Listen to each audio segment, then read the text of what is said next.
جو چیزیں ہیں ان کو اسموتھلی اور کوئکلی آگے بڑھنے چاہیے. اس وقت خان صاحب کی زندگی کا مسئلہ ہے، ان کی آنکھ کا مسئلہ ہے، ابھی تو بشا بیوی کی آنکھ کا مسئلہ بھی آیا ہے. تو ہمیں ان کی بہنوں کے ساتھ ان کے ساتھ کھڑا ہونا چاہیے. ورکرز آج بھی تیار ہیں. تو جو لیڈرشپ ہے ان کو فیصلے کرنے چاہیے، کوئکلی فیصلے کرنے چاہیے، جو بھی پارٹی کے مفاد میں ہو، جو بھی ملک کے مفاد میں بھی ہو. کیونکہ ہم اس وقت جو ملک کے حالات ہیں اس میں جو صورتحال ہے اس میں ہم نہیں چاہتے کہ ملک کو اور دھچکا پڑے، لیکن جو ہمارا آئینی قانونی حق ہے، جمہوری حق ہے، وہ ہم ضرور استعمال کریں، اس سے پیچھے نہ ہٹیں. اچھا شوکت صاحب، لیکن کل جو ایوان صدر میں ایک اہم بیٹھک ہوئی اس میں سی ایم صاحب نے بھی شرکت کی اور حکومت نے بڑی تعریف بھی کی، عطا طارق صاحب کا بھی بیان تھا. آپ سمجھتے ہیں کہ جو فلیکسیبلٹی شو کی جا رہی ہے اب یہ حکومت کے ساتھ اس طرح کے معاملات میں تعاون جاری رہے گا صوبے کا؟ دیکھیں، یہ حکومت کے ساتھ تعاون کی بات نہیں ہے. ہم صوبے کے حوالے سے ہمیں اپنا حق مانگنا چاہیے، اس کے لیے ہمیں جانا چاہیے. یہ بالکل غلط بات ہے. یہ جو بھی کسی کے پریشر میں نہیں آنا چاہیے سہیل کو. بالکل ان کو جو بھی ان کو لگے کہ صوبے کے مفاد میں ہو، ملک کے مفاد میں، اس میں بالکل پارٹیسپیٹ کرنا چاہیے. اس کے حق میں ہوں. میں پہلے بھی کہہ چکا ہوں کہ دیکھیں، ہم اپنا صوبہ عوام نے ہم پہ اعتماد کیا ہے اور ہمیں پورے پاکستان نے ہم پہ اعتماد کیا ہے. تو ٹھیک. عمران خان کی رہائی جو ہے اس کے لیے اسٹرگل کرنا، بالکل اس میں کوئی دو رائے نہیں ہو سکتا، نہ اس میں کوئی کوتاہی ہونی چاہیے. لیکن جو صوبے کے حوالے سے جو باتیں ہیں اس میں بھی ہمیں پیچھے نہیں رہنا چاہیے. ہمیں بالکل فرنٹ فٹ پر جا کے اپنا موقف بیان کر کے دیکھیں. اس وقت NFC کا ایشو آ رہا ہے، اس وقت ہمارے صوبے کے وسائل کا ایشو آ رہا ہے، اس وقت قرضے چڑھ رہے ہیں ملک کے اوپر اور اس قرضوں میں ہم بھی شامل ہیں. تو ہمیں کیوں بات نہیں کرنی چاہیے؟ ہمیں کیا شیئر مل رہا ہے، صوبے کو کیا مل رہا ہے؟ انہوں نے جو تقریباً کوئی 35-36 ہزار ارب تک قرضہ لیا ہے، اس میں پوچھنا چاہیے کہ خیبر پختونخوا کو کتنا حصہ ملا ہے. تو یہ چیزیں ہیں کیونکہ ہمارے جو صوبہ ہے وہ یہاں بجلی سب سے زیادہ یہ صوبہ بنا رہا ہے. یہاں پہ آئل اینڈ گیس ہے، یہاں پہ منرلز ہیں. لیکن جب تک امن نہیں ہوگا تو چیزیں تو آگے نہیں بڑھیں گی. تو ہمیں اپنے امن کے لیے، ہمیں اپنے وسائل حاصل کرنے کے لیے بھرپور آواز اٹھانی ہوگی. ناظرین، یہاں پر ایک مختصر سا بریک لیتے ہیں اور بریک کے بعد گفتگو کو آگے بڑھاتے ہیں. پروگرام میں ایک بار پھر خوش آمدید. ایوان کے اندر جو اچکزئی صاحب موجود ہیں، علامہ راجہ ناصر عباس صاحب موجود ہیں، آپ کی نظر میں جو حال ہی میں مذاکرات کے حوالے سے بات ہو رہی تھی، کیا وہ بات آگے بڑھتے ہوئے آپ کو نظر آ رہی ہے، خاص طور پر اچکزئی صاحب کے اینڈ پہ؟ دیکھیں، چونکہ بدقسمتی یہ ہے کہ عمران خان سے ملاقات کی اجازت نہیں مل رہی، اس لیے اب یہ بات بڑی پرانی ہو گئی ہے. عمران خان صاحب نے اچکزئی صاحب کو اختیار دیا کہ جی وہ پھر ہم اس انتظار میں رہے کہ جی وہ ہمارے لیے تحریک شروع کریں گے. اور تو آئی تھنک کہ وہ تو مجھے نہیں، یہ امریکہ بیڑا ہی بن گیا ہے کہ جی آ رہا ہے. اور مجھے نہیں لگتا ہے کہ یا تو وہ ہمارا انتظار کر رہے ہیں یا اور ہم ان کا انتظار کر رہے ہیں. تو وہ ایک دوسرے کے انتظار میں ہی وقت گزر رہا ہے. جو اس وقت مشکل ہے وہ عمران خان کو ہے. تو اگر علامہ راجہ ناصر صاحب یا ہمارے اچکزئی صاحب وہ اگر فیصلہ نہیں کر پا رہے ہیں تو ہماری پارٹی کو فیصلہ کرنا چاہیے. ہمیں ایک بڑی پارٹی ہے، ہمارے پاس ایک قوت ہے، الحمدللہ سیاسی اسٹریٹ مومنٹ ہمارے پاس موجود ہے. تو ہمیں اپنے فیصلے کرنے چاہیے. یہ جو ہم نے ایک دوسرے کے اوپر ڈالنا شروع کر دیا ہے نا، یہ بالکل میں نہیں سمجھتا ہوں کہ یہ کوئی اچھی بات ہے. عمران خان اس وقت تکلیف میں ہے اور ہمیں بالکل فرنٹ فٹ پر آ کے کھیلنا ہوگا. جو بھی لیڈرشپ اس وقت سلیم اللہ سے کلیم اللہ اور کلیم اللہ سے سلیم اللہ اور سمیع اللہ کر رہی ہے، یہ میں نے نہیں خیال ہے کہ یہ چیزیں آگے اور چل سکتی ہیں. اچھا، لیکن اس پہ پھر آپ سمجھتے ہیں کہ پارٹی کے اندر جیسے آپ کی ایک رائے ہے، باقی رہنما بھی یہ سمجھتے ہیں کہ پارٹی کی سیاسی کمیٹی ہو یا باہر جو لیڈرشپ ہے وہ تاخیر کر رہی ہے؟ دیکھیں، میرے رائے نہیں ہے، میں تو محسوس کر رہا ہوں کہ یہ چیزیں ڈیلے ہو رہی ہیں. ایک تو دیکھیں ہمیں انصاف نہیں مل رہا ہے، ایک تو حکومت ڈیلے کر رہی ہے چیزوں کو، اور ایک ہم اپنی طرف سے ڈیلینگ ٹیکٹسز کر رہے ہیں، یا ہمیں پتہ نہیں کیا خوف ہے ہمارے اندر.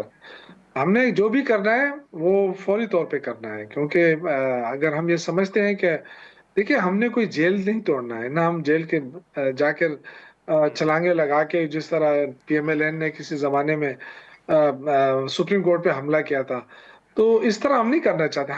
ہم ایک سیاسی قوت ہیں، سیاسی طور پہ اپنی جدوجہد کرنا چاہتے ہیں. تو اس میں کیا رکاوٹ ہے؟ اس میں کون سے راکٹ سائنس ہے؟ اگر اس کے باوجود پرامن رہنے کے باوجود بھی اگر حکومت ہمیں نہیں چھوڑ رہی، مارنا چاہتی ہے تو مارے، لیکن کم از کم ہمیں جو ہے نا اس طرح ڈر کر دبک کر نہیں بیٹھنا چاہیے. ہم سیاسی ورکر ہیں اور اپنی سیاسی جدوجہد کرنا چاہتے ہیں، اس سے ہمیں کوئی نہیں روک سکتا اور نہ ہمیں رکنا چاہیے.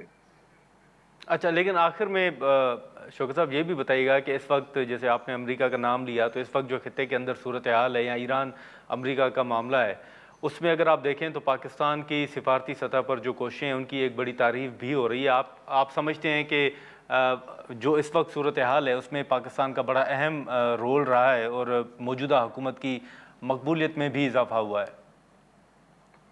دیکھیں، مقبولیت میں اضافہ تو الیکشن میں پتہ چلے گا نا، عوامی سطح پہ. دیکھیں سعودی عرب سے اور امریکہ سے تو کوئی ووٹ ڈالنے نہیں آئے گا نا ان کے لیے. ووٹ تو پاکستانی عوام دیں گے، اور وہ آپ دیکھیں کہ مہنگائی کے ہاتھوں پسے ہوئے ہیں. حکومت 1 روپے کا ریلیف نہیں دے پا رہی ہے، اور یہ جب سے یہ حکومت آئی ہے لوگ مشکل میں ہی ہے. ہر وقت یہی کہا جا رہا ہے کہ جی ملک مشکل میں ہے. تو ملک تو مشکل میں ہے ہی صحیح. تو اب ظاہر ہے ان حکمرانوں کی موجودگی میں تو یہ ملک مشکلات سے نہیں نکل سکتا. اب ہمارے لیے بہت اہم ہے خارجہ پالیسی، لیکن یہ خارجہ پالیسی کیا ہمارے اپنے کنٹرول میں ہے؟ کیا یہ فیصلے ہم خود کر رہے ہیں یا امریکہ ہمیں ڈکٹیٹ کر رہا ہے؟ اگر ہمارے اپنے فیصلے ہیں تو ایران کے ساتھ ہماری بڑی اچھی اعتماد سازی بحال ہو گئی ہے. کیا ہم گیس لے سکتے ہیں ایران سے؟ کیا وہاں سے سستا پیٹرول لے سکتے ہیں ہم؟ تو آج بھی اگر میں یہ کہوں کہ پاکستان یہ فیصلہ کر لے کہ ہم ایران سے گیس اور پیٹرول خریدتے ہیں، تو میں کہتا ہوں کہ یہاں پہ پاکستان میں تو 10-12 روپے تک پیٹرول آ جائے گا، نہیں تو 100 روپے تک آ جائے گا. تو لوگوں کے لیے کتنی بڑی اچھا، ریلیف مل جائے گی. آپ کا ہر لیکن سر چیز. ان دنوں تو ڈار صاحب، آپ نے خارجہ پالیسی کا ذکر کیا، تو ڈار صاحب تو بڑے متحرک ہیں ان دنوں. نہیں نہیں، میں اس کی بات نہیں کر رہا ہوں. یہ تو دیکھیں ہماری کوئی آج کی بات تو نہیں ہے نا. یہ تو 1971 میں بھی ہم نے یہی پالیسی اپنائی.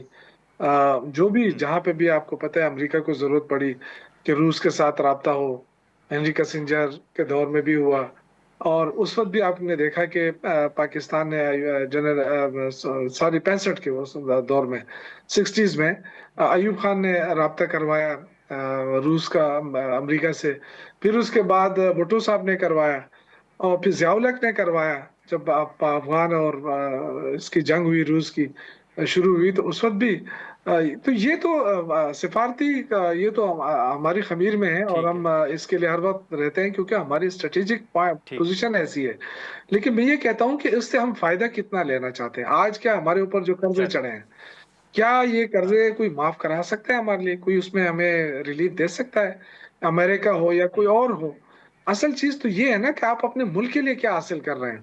آپ تو ٹھیک ہے، ٹھیک ہے. دوسروں کے لیے تو آپ جنگ روک رہے ہیں، لیکن آپ اپنے پاکستان میں سیاسی استحکام لانے میں اپنا کام ہے. چلیں ٹھیک ہے. شوکت صاحب بہت شکریہ وقت نکالنے کا. ناظرین، شوکت یوسف زئی صاحب کی گفتگو آپ نے سنی، جو پی ٹی آئی کے حوالے سے ایشوز تھے اس حوالے سے ہم نے گفتگو کی. یہاں پر ایک مختصر سا بریک لیں گے اور بریک کے بعد سینیٹر عفنان اللہ خان صاحب ہمیں جوائن کریں گے. پروگرام میں ایک بار پھر خوش آمدید. ناظرین، اس وقت سینیٹر عفنان اللہ خان صاحب ہمارے ساتھ موجود ہیں، اور ایوان صدر میں جو اجلاس ہوا اور اس وقت جو سفارتی سطح پر کوششیں جاری ہیں پاکستان کی جانب سے، اس پر ہم گفتگو کریں گے.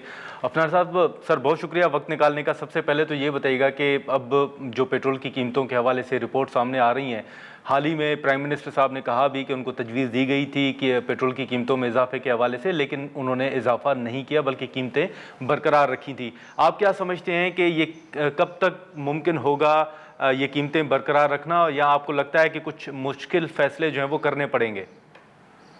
جی بسم اللہ الرحمن الرحیم.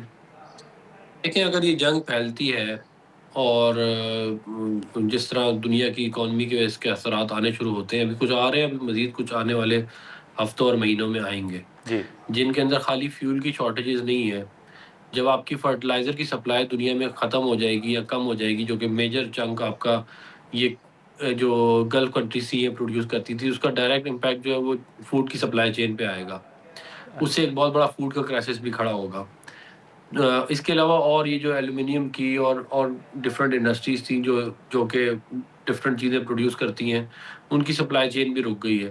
تو یہ سارے امپیکٹ جو ہیں یہ گلوبل اکانومی پہ آئیں گے، لیکن اللہ تعالیٰ کی مہربانی سے Pakistan is very well placed.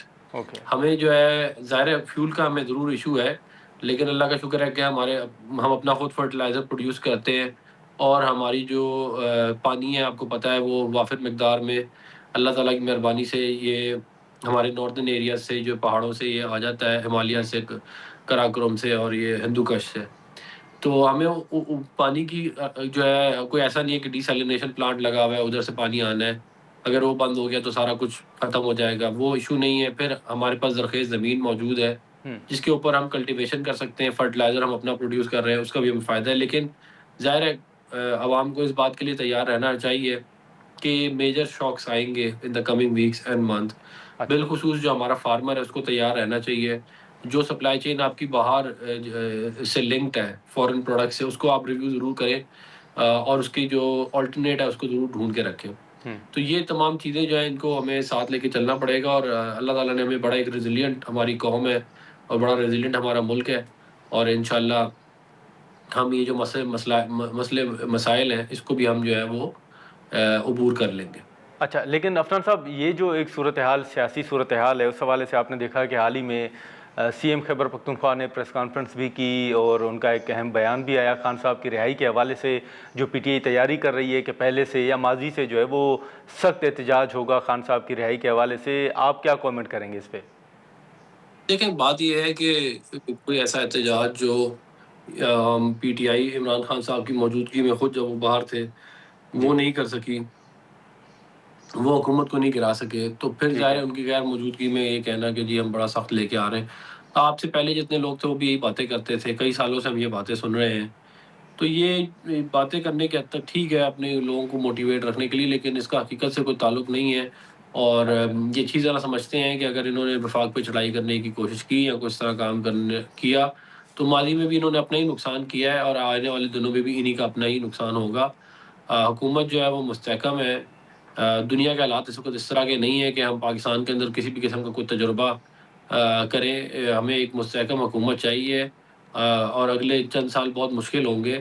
تو اس لیے بہتر یہ ہے کہ ہم افہام و تفہیم سے معاملات کو لے کے چلیں بجائے اس کے کہ مسائل کھڑے کریں. اچھا، لیکن اب عفنان صاحب یہ جو بشریٰ صاحبہ کی صحت کے حوالے سے پی ٹی آئی کا ایک موقف سامنے آ رہا ہے، خان صاحب کی صحت کے حوالے سے یا پھر خان صاحب کے ساتھ ملاقاتوں کے حوالے سے جو پابندی کا اس وقت معاملہ ہے، وہ معاملہ آپ کس طرف جاتے ہوئے دیکھ رہے ہیں؟ آپ کو لگتا ہے کہ کوئی راستہ نکلنے جا رہا ہے، کوئی بات چیت کی طرف بڑھ رہے ہیں؟ دیکھیں ہم نے تو ہمیشہ ان کی صحت کو بہت ہی مطلب کہ سنجیدگی سے لیا ہے، اور ٹھیک ہے. ہماری ہمیشہ سے یہ خواہش رہی ہے کہ جو بھی فیسلٹیز ان کو پرووائڈ کی جا سکتی ہیں وہ کی جائیں، اور ہم نے کی بھی ہیں ماضی میں. اگر آپ دیکھیں جب بھی ان کو ہاسپٹل لے کے جانے کی ضرورت پڑی ہے یا کوئی بھی مسئلہ ہوا ہے، ان کو فوری جو ہے ہیلتھ سے ریلیٹڈ جو بھی معاملات تھے ان کو ایشوز کو ریزالو کیا گیا ہے. تو یہی جو فیسلٹیز عمران خان صاحب کو ہیں وہی جو ہے وہ بشریٰ بی بی کو بھی ہیں، اور ہم بالکل آپ کو یقین دلاتے ہیں اور عوام کو بھی کہ کسی بھی قسم کا ان کی ہیلتھ کے اوپر کوئی بھی ایشو ہوا اس کو بالکل پرائرٹی کے اوپر ریزالو کیا جائے گا. اور نہ ہماری کوئی ایسی نیت ہے، نہ ہم اس طرح کے کوئی لوگ ہیں کہ ہم کسی کے ہیلتھ کے اوپر کسی بھی قسم کی سیاست کریں. اچھا، لیکن اب جو خان صاحب کے بیٹوں نے پاکستان آنے کے حوالے سے بات کی، یا پی ٹی آئی ایک جو تنقید کر رہی ہے کہ ان کے بیٹوں کو پاکستان نہیں آنے دیا جا رہا، یہ معاملہ آپ کس طرف جاتے ہوئے دیکھ رہے ہیں؟ دیکھیں ان کے پاس نائکوب موجود ہے، اگر ان کے پاس نائکوب موجود نہیں ہے تو پھر ان کو چاہیے کہ وہ نائکوب بنوا لیں. ویسے تو نائکوب جو ہے ان کے پاس موجود ہونا چاہیے، فارمر پرائم منسٹر کے بیٹے ہیں دونوں، تو وہ ایک کا کہہ رہی ہیں کہ مل نہیں رہا اور دوسرے کا گم ہو گیا ہے علیمہ خان صاحبہ، تو وہ اگر ڈھونڈیں تو مجھے یقین ہے ان کو نائکوب مل جائے گا. اور نائکوب کے اوپر قانونی طور پہ آپ کو بارڈر پہ نہیں روک سکتا کوئی بھی پاکستانی نیشنل کو. آپ پاکستان انٹر ہونے سے قانونی طور پہ یا نائکوب کارڈ ہولڈرز کو آپ قانونی طور پہ نہیں روک سکتے، تو وہ اس کو استعمال کریں اس فیسلٹیز کو اور پاکستان آ جائیں. اور دیکھیں بات یہ ہے کہ پاکستان کی 24 کروڑ آبادی ہے، 24 کروڑ لوگ اس ملک میں اچھے وقتوں میں برے وقتوں میں مسائل میں، قحط پڑ گیا، جنگ ہو گئی، فلڈ آ گئے، زلزلے آ گئے، مگر اس ملک کے لوگ اس ملک کے ساتھ رہے، اچھے برے وقتوں میں ساتھ رہتے رہے، اور وہ ہم انہی چیزوں کے اوپر آئی ڈی کارڈ اور نائکو وغیرہ استعمال کرتے رہے. تو بھائی آپ کو اگر پاکستان کی سیاست کے اندر پارٹیسپیٹ کرنا ہے، آپ کے والد صاحب وزیر اعظم ہیں، تو پھر آپ یہ جو آپ انٹائٹلمنٹ اور یہ جو آپ وی آئی پی ٹریٹمنٹ ہے اس کو آپ چھوڑ دیں 2 منٹ کے لیے اور آ کے اپنے باپ سے مل لیں. اچھا، لیکن اس وقت جو چیزیں چل رہی ہیں پی ٹی آئی کے حوالے سے، جو مختلف اسٹریٹجیز اگر ہم بات کریں تو پہلے جو ایک بات یہ کی جاتی تھی کہ شاید پی ٹی آئی کے اندر اختلافات ہیں، آپ کو لگتا ہے کہ ابھی بھی اختلافات ہیں، یا خاص طور پر خیبر پختونخوا چیپٹر میں؟ نہیں دیکھیں، سہیل آفریدی صاحب کے آنے کے بعد جو ان کی انٹرنل فائٹنگ ہے وہ تو بڑھ گئی ہے، کیونکہ ہاں وہاں پہ سارا گیم ہی جو ہے وہ کرپشن کا ہے اس وقت. ویسے ماضی میں پچھلے 13 سال بھی یہی رہا ہے کہ جو بجٹ ملے اس میں سے جو ہے وہ حصے کر کے آپس میں بانٹ بوٹ کے کھا لیا جائے. اس کے علاوہ اور وہاں پہ نہ کوئی گورننس نہ بھی کوئی چیز ہے، نہ کوئی بڑا کوئی پروجیکٹ ہے، نہ کوئی فوکس ہے ان چیزوں کے اوپر. اگر فوکس ہے تو وہ ڈرگ سمگلنگ پہ فوکس ہے تو وہ کیسے آپ نے زیادہ سے زیادہ جو ہے وہ مطلب یہ جو پیسہ اس کو کھانا ہے. مطلب وہ سہیل آفریدی صاحب کہہ رہے تھے ہمارا صوبہ ہماری مرضی. بھائی صوبہ آپ کا ضرور ہو سکتا ہے، صوبہ ویسے آپ کے علاوہ 4 کروڑ لوگوں کا اور بھی ہے، مگر آپ کی ذاتی جاگیر نہیں ہے کہ آپ اپنی مرضیاں کرتے پھریں. کسی قانون کے تحت معاملات کو چلانا ہوتا ہے. آپ اپنی مرضی سے جس مرضی کو، آپ شہنشاہ اعظم نہیں ہیں، آپ بادشاہ نہیں ہیں کہ آپ جس مرضی کو پیسے بانٹتے رہیں، جو مرضی کرپشن کرتے رہیں اس پیسے سے. جیسے آپ کا ذاتی پیسہ نہیں ہے، وہ 4 کروڑ لوگوں کا پیسہ ہے. اچھا، لیکن عفنان صاحب یہ جو آپ سہیل آفریدی صاحب کا آپ نے ذکر کیا، لیکن اب تو کچھ حکومتی وزراء یہ بھی کہہ رہے ہیں کہ سہیل آفریدی صاحب ماضی کے مقابلے میں اب تعاون کر رہے ہیں، فلیکسیبلٹی شو کر رہے ہیں. جی بالکل، اس میں کوئی شک نہیں ہے کہ ماضی کے مقابلے میں انہوں نے فلیکسیبلٹی بھی شو کی ہے، اور وہ چاہتے ہیں کہ کام ہو. لیکن وہ آئے دن کوئی نہ کوئی ایسا بیان دے دیتے ہیں جس کی وجہ سے سارا ماحول خراب ہو جاتا ہے. میرا خیال ہے کہ ان کو اس چیز کا احتیاط کرنی چاہیے، اور ان کو اس بات کو سمجھنا چاہیے کہ وہ 4 کروڑ کا ایک صوبہ ہے، 4.5 کروڑ کا، جس کو وہ چلا رہے ہیں، اور ان کا فوکس جو ہے گورننس کی طرف ہونا چاہیے اور عوامی مسائل کو حل کرنے کی طرف ہونا چاہیے، بجائے اس کے سارے دن قیدی نمبر 804 کے جو ہے وہ گن گاتے رہے. اچھا عفنان صاحب، اب جو پہلے خان صاحب کی صحت کے حوالے سے بات کی جا رہی تھی اور اب بشرا صاحبہ کی صحت کے حوالے سے بات کی جا رہی ہے، تو یہ جو دو ایشوز ہیں ان کو کیسے ٹیکل کرے گی حکومت، کیا سمجھ؟ دیکھیں، اس کا معاملے کا حل یہ ہے کہ اگر یہ چاہتے ہیں کہ کوئی ٹریٹمنٹ کی وجہ سے، علاج کی وجہ سے یہ جو ہے ان کو اگر بنی گالہ شفٹ کرنا چاہتے ہیں، یا یہ چاہتے ہیں کہ کوئی ان کو فیسلٹی مزید پرووائڈ کی جائے، تو وہ لکھ کے حکومت کو اپلیکیشن دے دیں وایا جو ہے جیل خانہ جات کی منسٹری، تو اس کو ہم اچھی طرح سے ریویو کر لیں گے. تو آپ سمجھتے ہیں کہ اگر وہ درخواست دیں تو ان کو بنی گالہ منتقل کیا جا سکتا ہے؟ دیکھیں، اس کو پازیٹیولی دیکھا جا سکتا ہے. ڈاکٹر طارق فضل صاحب یہ بات ایک دفعہ کر بھی چکے ہیں، آپ کو پتہ ہے، کچھ مہینہ پہلے. تو اگر جو ہے پی ٹی آئی جو ہے بار بار اپنی بیماری کا وہ تذکرہ کرتے ہیں، تو مجھے ایسے یہی لگتا ہے کہ جیسے ان کی خواہش ہے کہ وہ باہر آنا چاہتے ہیں، تو اس کے لیے پھر جو ہے وہ جو لوازمات ہیں وہ پورے کریں، تو اس کے بعد اس کو ریویو کیا جا سکتا ہے. چلیں، بہت شکریہ عفنان صاحب وقت نکالنے کا. ناظرین، سینیٹر عفنان اللہ خان صاحب کی گفتگو آپ نے سنی. آج کے پروگرام میں اتنا ہی. اجازت دیجیے، اللہ حافظ.